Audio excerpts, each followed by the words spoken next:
عن ابی ہریرہ قال صلی بنا رسول اللہ صلی اللہ علیہ وسلم احدى صلاة العشی قال ابن سیرین قد سماها ابو ہریرہ ولكن نسيت انا قال فصلى بنا ركعتين ثم صلى فقام الى خشبة معروضة في المسجد الى آخر الحديث صدق اللہ مولانا العظیم۔ معزز و محترم سامعین حضرات، اس حدیث پاک کے راوی حضرت ابو ہریرہ رضی اللہ تعالی عنہ ہیں۔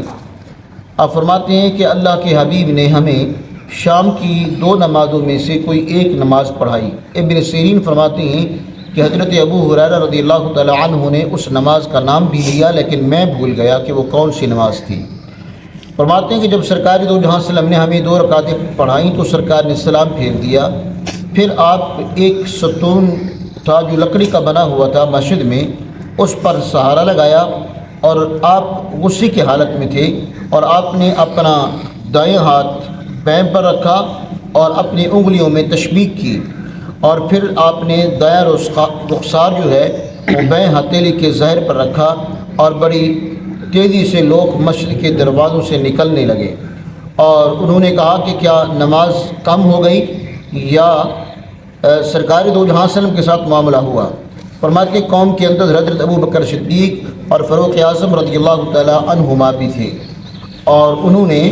رسول اللہ صلی اللہ علیہ وسلم سے بات کرنے سے انکار کر دیا خوف کی وجہ سے۔ اور قوم میں ایک شخص تھے جن کے ہاتھ زیادہ لمبے تھے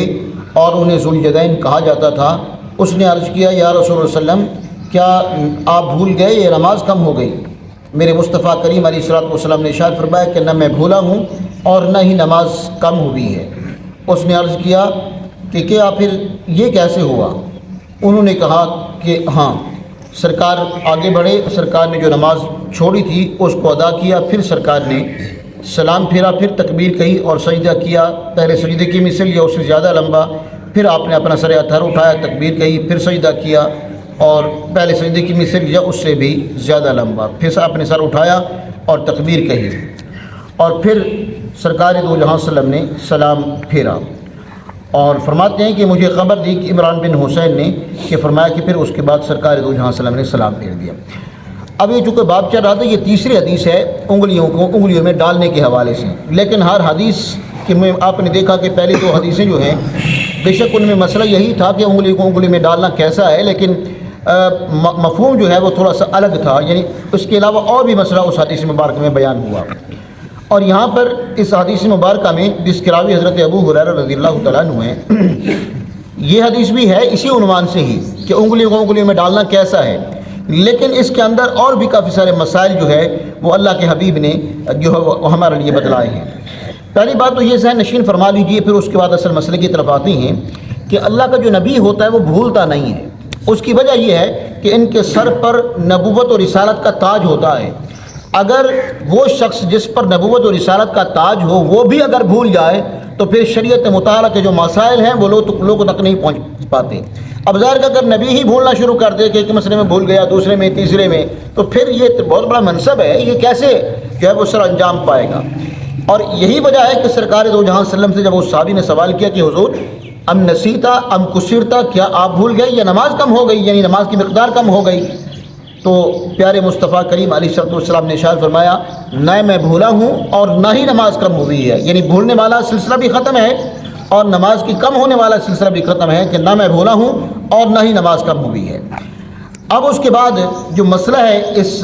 حدیث میں وہ یہ ہے کہ جب انسان بارگاہ مصطفیٰ میں بیٹھے تو اس وقت آداب کا اتنا خیال ہونا چاہیے کہ انسان اونچی سانس بھی نہ لے، اور یہی وجہ تھی کہ جب صحابہ کرام بارگاہ مصطفیٰ میں بیٹھتے تھے فرماتے کہ ہماری حالت یہ ہوتی تھی کہ ہمارے سر کے اوپر سے پرندے گزر جاتے، ہمیں ان کی خبر تک بھی نہ ہوتی، یعنی اس اعتبار سے بارگاہ مصطفیٰ میں بیٹھا کرتے تھے۔ تو ہمیں ایک تعلیم، ہماری ایک تربیت ہے کہ جب ہم اب بھی بارگاہ مصطفیٰ میں بیٹھیں، گنبد خضراء کے سامنے بیٹھیں، تو یہ نہیں ہے کہ ہم دنیاوی باتوں میں، دنیاوی معاملات میں یا پھر ہنسنے میں، یا بعض لوگ ایسی گپے لگاتے ہیں تو اللہ تعالیٰ معافی عطا فرمائے، نہ معلوم کہاں تک جا پہنچتے ہیں۔ ایسا نہیں ہونا چاہیے۔ تصور ذہن میں یہی ہونا چاہیے کہ جس طرح بحالت حیات سرکار ہمیں دیکھا کرتے تھے، آج بھی اسی طریقے سے بحالت حیات سرکار کی نگاہیں ہمارے سامنے ہیں۔ یہی وجہ ہے کہ جب بارگاہ مصطفیٰ میں کوئی بندہ آتا تھا اس وقت تو سرکار کبھی اس کو نہ نہیں فرماتے تھے، ہاں ہی فرماتے تھے۔ آج بھی یہی صورتحال ہے کہ جب انسان بارگاہ مصطفیٰ میں جاتا ہے انسان کی وہ بات سوچ بعد میں آتی ہے، لیکن اللہ کے حبیب اس کو پورا پہلے فرما دیتے ہیں۔ یہ بھی اسی بات کی عکاسی کرتے ہیں۔ اس حوالے سے کافی دلائل ہے قرآن میں اور احادیث مبارکہ میں، تو لہذا اس حدیث مبارکہ سے ایک مسئلہ تو یہ ہوا کہ جب انسان بارگاہ مصطفیٰ میں بیٹھے تو آداب کا خاص طور پر خیال کرے کہ اس کے منہ سے، کوئی ہاتھوں سے، کوئی پاؤں سے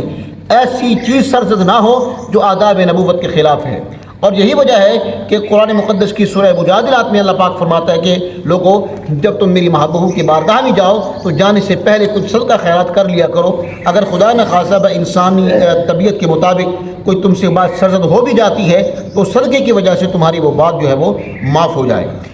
اس کے بعد مسئلہ دوسرا یہ کہ سرکار دو جہاں وسلم نے عشی کا لفظ استعمال ہوا ہے۔ عشی ظہر اور عصر کی نماز کو کہا جاتا ہے۔ یہ عمومی طور پر ہمارے ان پنجابیوں میں رواج ہے کہ اس کو پیشی کی نماز کہا جاتا ہے۔ پیشی اور عشی یہ دونوں مترادف الفاظ ہیں، وہ پنجابی میں ہے، یہ جو ہے وہ عربی میں ہے۔ تو اس میں دو نمازیں آتی ہیں، ظہر کی اور عصر کی۔ تو حضرت ابن سیرین فرماتے ہیں کہ ابو ہریرہ نے مجھے اس نماز کا نام بھی بتایا لیکن مجھ سے بھول گیا ہے، جبکہ اس کی تفسیر اگر ہم دوسری حدیث میں دیکھتے ہیں تو اس میں ظہر کی نماز آتی ہے کہ سرکار دو جہاں وسلم نے ظہر کی نماز پڑھائی اور سرکار دو جہاں وسلم نے 2 رکعت نماز پڑھا کے سلام پھیر دیا۔ حالانکہ نماز پڑھانی تھی 4 رکعتیں، لیکن پڑھائی سرکار دو جہاں وسلم نے 2 رکعتیں نماز سرکار نے پڑھائی اور پڑھانے کے بعد سرکار نے سلام پھیر دیا۔ اور جب سرکار اٹھنے لگے نا تو اب صحابہ کرام میں سے کسی نے کہا کہ جی سرکار تو نے نماز 2 رکعتیں پڑھائی ہیں، نماز تھی 4 رکعت، اب سرکار سے بات کی جائے کہ حضور معاملہ کیا ہے۔ اب انہوں نے یہ سمجھا کہ ہم میں سے کوئی شخص ایسا نہیں ہے جس کو سرکار سے بات کرنے کی قوت ہو، لہذا سرکار کے جو سب سے زیادہ قریب ترین صحابی ہیں وہ ان میں سے حضرت ابوبکر صدیق اور فاروق اعظم رضی اللہ تعالیٰ عنہما تھے۔ ان سے کہا گیا کہ آپ سرکار سے اس معاملے میں گفتگو کریں، بات فرمائیں۔ اب ظاہر کہ جو سرکار کا رازدان تھے وہ بھی سمجھتے تھے کہ ہم کیسے سرکار کی بارگاہ میں بات کریں۔ فرماتے ہیں کہ لفظ استعمال ہو تو ہاں باہو، وہ دونوں بھی سرکار سے خوف کرنے لگے کہ ہم سرکار کی بارگاہ میں کیسی بات کریں، نہ معلوم ہمارے پوچھنے کی وجہ سے سرکار کوئی ایسی بات فرما دیں کہ ساروں کا معاملہ خراب ہو جائے، وہ بھی خاموش رہے۔ لیکن کہتے ہیں کہ ان میں سے ایک شخص تھے جن کا نام تھا ذوالیدین۔ ان کا اصل نام ذوالیدین نہیں ہے، اصل نام ان کا ہے خرباق، خے کے ساتھ، یعنی جسے ارباز ہوتا ہے عین کے ساتھ یا الف کے ساتھ ارباز لکھا جاتا ہے۔ ان کا اصل نام تھا خرباق، خے کے ساتھ، خیر کاف با، خرباق تھا۔ یہ بارگاہ مصطفیٰ میں آگے بڑھے، عرض کرتے ہیں آقا کیا نماز کم ہوئی یا آپ بھول گئے؟ تو فرماتے ہیں کہ اس وقت سرکار دو جہاں وسلم کے چہرہ ہر پر غصے کے آثار تھے، اور جب لوگوں نے صحابہ نے سرکار کے یہ معاملات دیکھے تو وہ آہستہ آہستہ دروازے سے نکلنے لگے۔ تو اس دورانیے میں میرے مصطفیٰ کریم علیہ السلام صحابہ سے مخاطب ہوئے۔ سرکار نے فرمایا صحابہ یہ جو بات کر رہے ہیں خرباق، کیا یہ بات درست ہے یا غلط ہے؟ صحابہ نے عرض کی یا رسول اللہ یہ بات بالکل درست عرض کر رہے ہیں۔ تو پھر سرکار دو جہاں وسلم نے بقیہ 2 رکعتیں پڑھا کے سجدہ صاحب کر کے سلام پھیر دیا۔ اب یہاں جو بڑی اہم اور عجیب بات ہے وہ یہ کہ مسئلہ یہ ہے شرعی طور پہ کہ اگر کوئی بندہ نماز میں بھول جاتا ہے، نماز کا سلام پھیرنے کے بعد اگر وہ کسی سے گفتگو کر لیتا ہے، بات چیت کر لیتا ہے، تو اس کے لیے سجدہ صاحب سے بھی وہ نماز مکمل نہیں ہوتی، اسے اثر نو جو ہے وہ نماز دوبارہ ادا کرنی پڑتی ہے۔ سوال یہ ہے کہ یہاں پر سرکار دو جہاں وسلم نے صحابہ سے پوچھ بھی لیا، صحابہ کی بات کو سن بھی لیا، لیکن اس کے باوجود نماز نئے سرے سے نہیں ادا کی بلکہ اس سے اگلی 2 رکعتیں ادا کی ہیں۔ تو اس کے بارے میں محدثین کرام فرماتے ہیں کہ یہ اس وقت کی بات ہے جب نماز کے اندر گفتگو کرنا جائز تھا، اور پھر جب وہ سورۃ مریم کی آخری آیات نازل ہوئی، سورۃ تحریم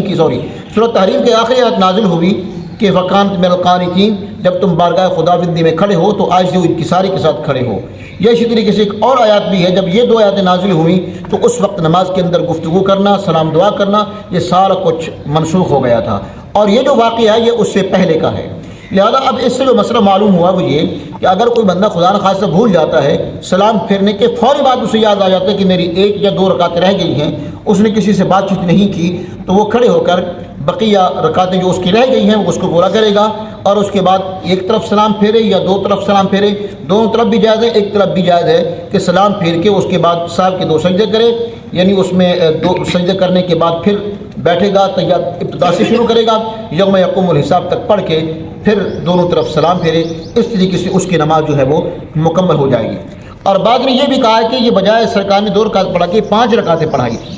اب اگر کوئی بندہ 5 رکعتیں پڑھا لیتا ہے تو وہ کیا کرے؟ اس کی پھر 2 صورتیں ہیں، 2 کیفیتیں ہیں۔ کیا وہ چوتھی رکعت پڑھانے کے بعد بیٹھا ہے یا ڈائریکٹلی پانچویں کے لیے کھڑا ہو گیا ہے۔ اگر تو 4 رکعت پڑھا کے بیٹھ کے پھر پانچویں کی طرف کھڑا ہوا ہے تو پھر اس کے لیے یہ ہے کہ 1 رکعت اور بھی لا کر 6 رکعتیں ہو جائیں گی، جن میں سے 4 فرائض میں شمار ہوں گی اور 2 جو ہے وہ اس کی نفل شمار ہوں گی۔ اگر کوئی بندہ چوتھی میں نہیں بیٹھتا، ڈائریکٹلی پانچویں کے لیے کھڑا ہو جاتا ہے، اب اس کے لیے یہ ہے کہ چوتھی رکعت میں چونکہ بیٹھنا اس کے لیے فرض تھا، تشہد آخری فرض ہوتا ہے، لیکن اس کا فرض چونکہ ترک ہو گیا ہے، چھوٹ گیا ہے، اب وہ یہ کرے گا کہ چھٹی ملائے گا، یہ 6 کے 6 اس کے نفل شمار ہوں گے اور اسے فرض جو ہے وہ نئے سرے سے ادا کرنے پڑیں گے۔ تو لہٰذا پھر سرکار دو جہاں وسلم جب بات تشریف لے گئے تو فرماتے ہیں کہ سرکار کی حالت یہ تھی کہ سرکار نے اپنی انگلی کو انگلی میں ڈالا ہوا تھا، پھر اس کے بعد سرکار نے جو ہے وہ دائیں رخسار کو بائیں ہاتھ کے نیچے یعنی ایسے رکھا ہوا تھا، یعنی یہ وہ علامت تھی اس بات کی کہ سرکار دو جہاں وسلم کی طبیعت مبارکہ پر گران گزرا ہے۔ اب سوال یہ ہے کہ سرکار نے یہ جو لفظ ارشاد فرمایا کہ نہ میں بھولا ہوں نہ نماز کم ہوئی ہے، اس کی وجہ اس کے بارے میں فرماتے محدثین کرام کہ اللہ کا نبی بھولتا نہیں ہے، اللہ پاک اپنی نبی کی توجہ کو اپنی ذات اور اپنی صفات کے مطالعے میں مگن فرما دیتا ہے۔ جس طریقے سے ہم لوگ جب نماز پڑھتے ہیں تو ہمارے خیالات تصورات دنیاوی معاملات میں گم ہونے کی وجہ سے ہم نماز میں بھول جاتے ہیں، لیکن اللہ کے نبی ایسے نہیں ہوتے۔ اللہ رب العزت جب دنیا کو پریکٹیکلی مسائل بتلانا چاہتا ہے تو نبی کی توجہ اپنی طرف کر لیتا ہے، وہ نبی اللہ کی ذات اور صفات کی تجلیات میں گم ہو جاتا ہے اس کے مطالعہ کرنے میں، دوسری طرف نماز کا سلسلہ اس طرح ہو جاتا ہے، پھر پریکٹیکلی سرکار یا پھر جو بھی نبی ہے پھر وہ اپنی امت کو وہ مسائل جو ہے وہ بتلاتا ہے۔ اس وجہ سے یہاں پر یہ معاملہ پیش آیا۔ یقیناً اگر سرکار دو جہاں وسلم کے ساتھ یہ معاملہ پیش نہ آتا، آج اگر امت کو کوئی فرض بھول جاتا تو اس کی نماز کا کیا بنتا، وہ نماز کیسے پڑھتا، اس کی تعلیم کے لیے اللہ کے حبیب کے ساتھ یہ ایسا معاملہ ہوتا ہے۔ دعا کیجیے رب ذوالجلال ہم سب کو قرآن و حدیث کی صحیح فہم عطا فرمائے، آمین ثم آمین، وآخر دعوانا الحمدللہ رب العالمین۔